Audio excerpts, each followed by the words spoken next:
Welcome to Vincent's Global Economics. Today I'm going to do a detailed analysis on the economy of Japan. Japan, being one of the biggest economic bodies of Asia, is actually experiencing through economic decline. Why is that? Currently sitting at a GDP of $4.7 trillion, Japan is still a dominant force in the Asian economy. Along with its high per capita of 37,000 US dollars, Japan looks as if it is at a mature and constant growing economy.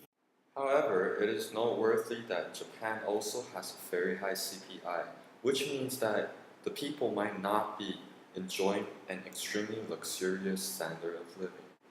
At the same time, although Japan enjoys a 1.7% economic growth, it is significantly lower than its incredible 4.7% in 2010.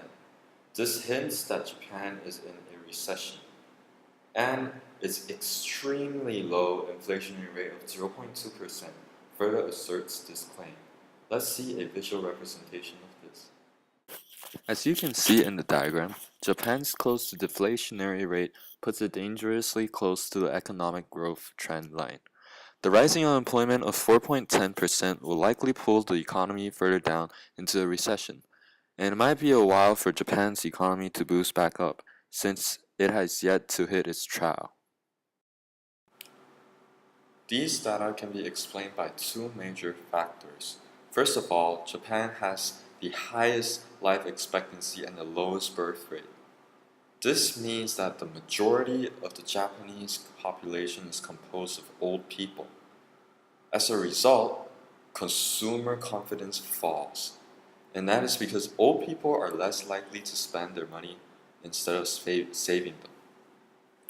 Second of all, the depreciation of the Japanese yen, which is a government policy in hopes of bringing up inflation, is strangely actually making aggregate demand fall. The wages are not increasing, and Japanese people are unwilling to spend money on goods, and they prefer to save them in hopes of a rise in the Japanese currency in the near future. Let's take a look at this in a Phillips curve model. As shown in the diagram, the decrease of AD due to the two factors discussed earlier causes a recessionary gap, which is due to the demand-deficient unemployment. This cyclical unemployment is the cause for the 4.10% unemployment, which is pretty high compared to Japan's past unemployment rate. Let's take a short break. Yay!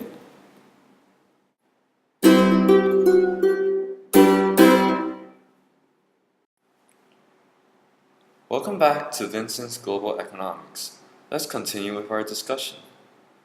The Japanese government has sensed, with their extremely low inflationary rate, that there might be a crisis in the near future.